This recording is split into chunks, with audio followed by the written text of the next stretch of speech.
It's time for a complete judicial overhaul. Manish ji, ये वर्तमान न्याय व्यवस्था सड़ चुकी है। पहले भी सड़ी हुई थी, अब और ज्यादा सड़ चुकी है। कोई सड़ी हुई चीज आप लंबे समय तक रखोगे ना तो और सड़ जाती है, वो बदबू देने लगती है। सच्चाई यही है। इस देश में सबसे बड़ा झूठ है कि भारत में कानून का राज है, और उससे भी बड़ा झूठ है कि कानून सबके लिए एक समान है। और ये सबसे बड़ा झूठ है कि लोगों को न्याय मिलता है। अरे आप सुप्रीम कोर्ट में कोई 1 लाख रुपए वाला फीस वाला वकील कर लीजिए तो आपको तारीख लगवाना मुश्किल हो जाएगा, और 20 लाख वाला वकील कर लीजिए, आज फाइल करिए कल सुनवाई हो जाएगी। ये कड़वी सच्चाई है, ये कड़वी सच्चाई है। छी छी छी छी।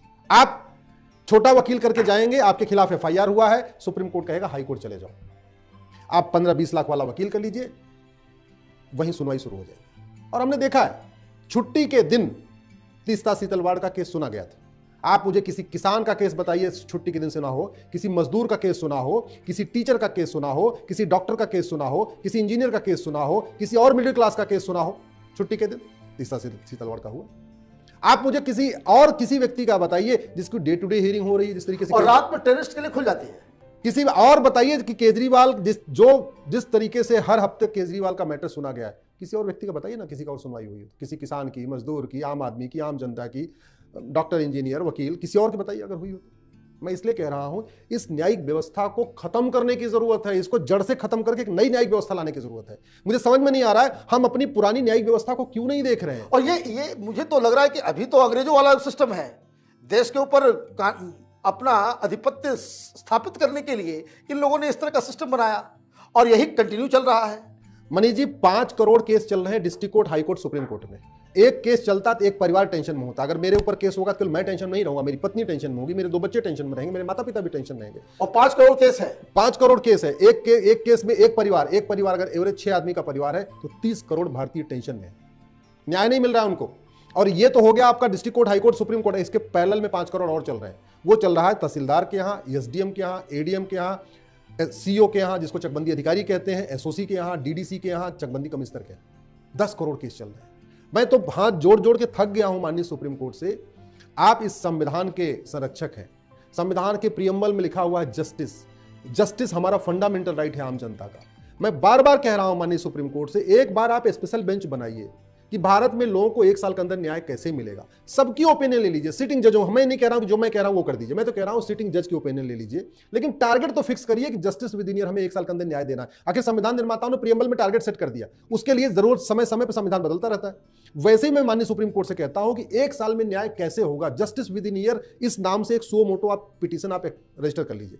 देश के सारे सिटिंग जज की ओपिनियन ले लीजिए, सारे फॉर्मर जज की ओपिनियन ले लीजिए, सारे IAS IPS की ओपिनियन ले लीजिए, सारे चीफ सेक्रेटरीज की ओपिनियन ले लीजिए, DGP की ओपिनियन ले लीजिए, सारे sitting attorney general, farmer attorney general की ओपिनियन ले लीजिए, sitting solicitor general, farmer solicitor general, advocate general, सबकी ओपिनियन ले लीजिए। ये जस्टिस विद इन ईयर कोई रॉकेट साइंस नहीं है, असंभव नहीं है, लेकिन एक बार सुओ मोटो लेके इसको रजिस्टर केस पे काम तो शुरू करें।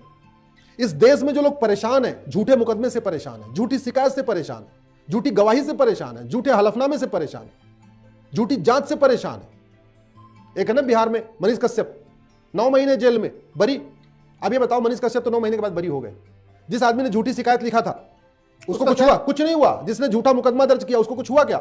जिसने झूठी जांच किया उसको कुछ हुआ क्या? जिसने झूठी गवाही दिया उसको कुछ हुआ क्या? कुछ नहीं हुआ। विष्णु तिवारी 20 साल के बाद इलाहाबाद हाईकोर्ट से बरी हो गया।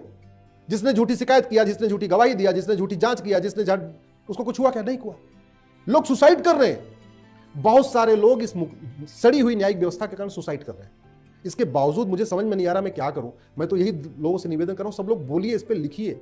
आखिर हमारे पास छत्रपति शिवाजी महाराज का एक जस्टिस सिस्टम था, हमारे पास राजा विक्रमादित्य का एक जस्टिस सिस्टम था, हमारे पास रानी अहिल्याबाई का एक जस्टिस सिस्टम था। इसके पहले हमारे और भी पुराने और जस्टिस सिस्टम थे। जिन मुकदमों का फैसला 5 गांव के लोग बैठ के बरगद के पेड़ के नीचे, पीपल के पेड़ के नीचे बैठ के 1 दिन में कर देते थे, 1 घंटे में कर देते थे, वो मुकदमे 40-40 साल चल रहे हैं। टैक्स का मुकदमा 20 साल 30 साल, जमीन में रेंट का, घर के रेंट का मुकदमा 30 साल 40 साल, जमीन का मुकदमा। अरे जौनपुर जिले में केस चल रहा है, 10 बीघे जमीन का मुकदमा है।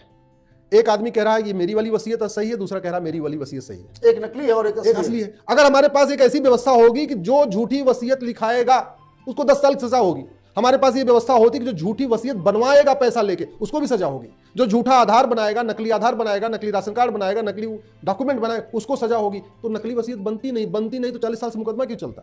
अब 40 साल से भी वो सबसे बॉटम लाइन पे है, यानी चकबंदी अधिकारी और एक और उसमें जोड़ दिया जाए कि उस पुलिस अधिकारी और एफआईआर दर्ज कर झूठी एफआईआर दर्ज करने वाले पुलिस अधिकारी को भी। बिल्कुल, मैं यही तो कह रहा हूं कि झूठ, पता नहीं, समझ में नहीं आ रहा कि माननीय सुप्रीम कोर्ट जो संविधान का संरक्षक है, हमारे फंडामेंटल ड्यूटी को प्रोटेक्ट करने वाला है, वो इस पे एक कॉग्निजेंस लेके इस पूरे मामले को निपटा क्यों नहीं रहा? मिडिल क्लास भी परेशान, हिंदू भी परेशान, मुस्लिम भी परेशान, पारसी भी परेशान, ईसाई भी परेशान, ब्राह्मण भी परेशान, क्षत्रिय भी परेशान, वैश्य भी परेशान, दलित भी परेशान, अगड़े भी परेशान, पिछड़े भी परेशान। इस न्यायिक व्यवस्था का सब परेशान है, मिडिल क्लास भी परेशान, लोअर क्लास भी परेशान। दो तीन कैटेगरी, एक जो SC/SC एक्ट के तहत केस डाला जाता है या डाउरी केस डाला जाता है, छेड़छाड़ का मुकदमा होता है, ये सारी चीजें जो है जिसका गलत इस्तेमाल हो रहा है, इसमें भी लगाम लगाने की आवश्यकता है। मैं तो कह रहा हूं कि जब तक आप झूठ को गंभीर अपराध घोषित नहीं करोगे, झूठी शिकायत को गंभीर अपराध घोषित नहीं करोगे, झूठे जो पुलिस में झूठा एफआईआर करे उसको गंभीर अपराध घोषित नहीं करोगे, जो पुलिस वाला पैसा लेके या सत्ता के दबाव में झूठी जांच करे उसको गंभीर अपराध घोषित नहीं करोगे,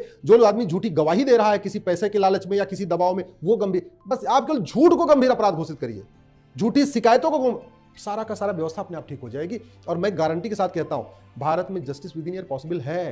पहले जस्टिस विद इन आवर होता था, 1-1 घंटे के अंदर फैसला होता था, थोड़ा मुकदमा कॉम्प्लिकेटेड होता था, जस्टिस विद इन डे हो जाता था उस दिन। और उसको यही पुराना जो सिस्टम है पंचायत का ही है या किसी और का भी, लोकल कोर्ट्स का भी, उसको आप कोडिफाइड ढंग से कर दें। देखिए, सबसे बड़ी समस्या यह है, कानून वही है, समझ में नहीं आ रहा। अगर ये कानून अच्छा होता तो सब उसको एक ही तरीके से पढ़ते ना, पुलिस वाला अलग। अगर कानून की भाषा ठीक हो तो जो मुझे समझ में आएगा वही आपको समझ में आएगा। भाई कैसे कबूतर, आपको भी कैसे कबूतर समझ में आता है, हमको कैसे कबूतर समझ में आता है, ठीक है, हमको भी जो चीज हमको समझ में आती है वही आपको समझ में आती है। ऐसा क्या कानून है? कांस्टेबल उसकी अलग इंटरप्रिटेशन करता है, इंस्पेक्टर उसकी अलग इंटरप्रिटेशन करता है, कप्तान उसकी अलग इंटरप्रिटेशन करता है, डिस्ट्रिक्ट कोर्ट का जज उसकी अलग इंटरप्रिटेशन करता है, हाई कोर्ट का जज उसका अलग इंटरप्रिटेशन करता है, और सुप्रीम कोर्ट जज बिल्कुल अलग इंटरप्रिटेशन करता है। इसका मतलब कानून घटिया है ना। अगर डिस्ट्रिक्ट कोर्ट का जज उसको फांसी दे रहा है, हाई कोर्ट का जज उसको आजीवन कारावास दे रहा है, सुप्रीम कोर्ट उसको माफ कर दे रहा है, बरी कर दे रहा है, तो कौन गड़बड़ है?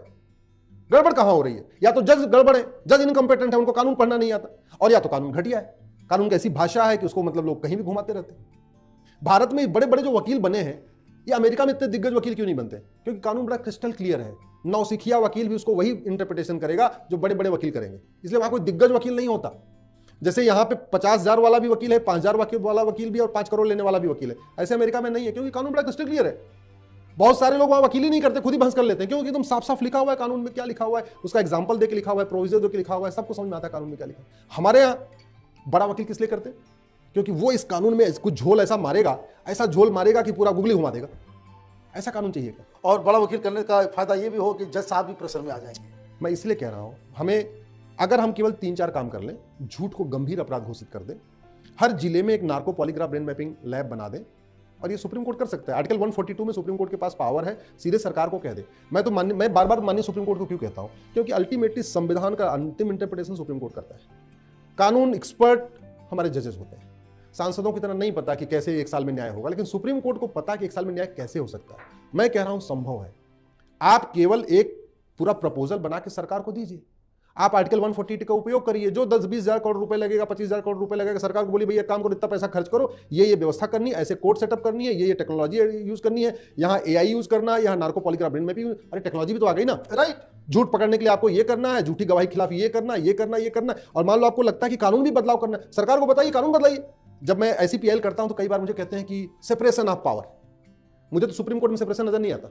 भूतपूर्व कानून मंत्री सुप्रीम कोर्ट में बहस करते हैं, भूतपूर्व वित्त मंत्री, भूतपूर्व गृह मंत्री, भूतपूर्व सारे मंत्री, HRD मिनिस्टर सुप्रीम कोर्ट में बहस करते हैं, तब सेपरेशन ऑफ पावर कहां गया? और जब कहेंगे कानून जहां जनता के लिए कानून बनाना है, करें नहीं हमारा काम नहीं, तो संसद का काम है। सारे सांसद आके वहां वकालत कर रहे हैं, तब मिक्सिंग नहीं हो रही है। और जब कानून बनाने की बात आई, करें नहीं तो संसद का काम है।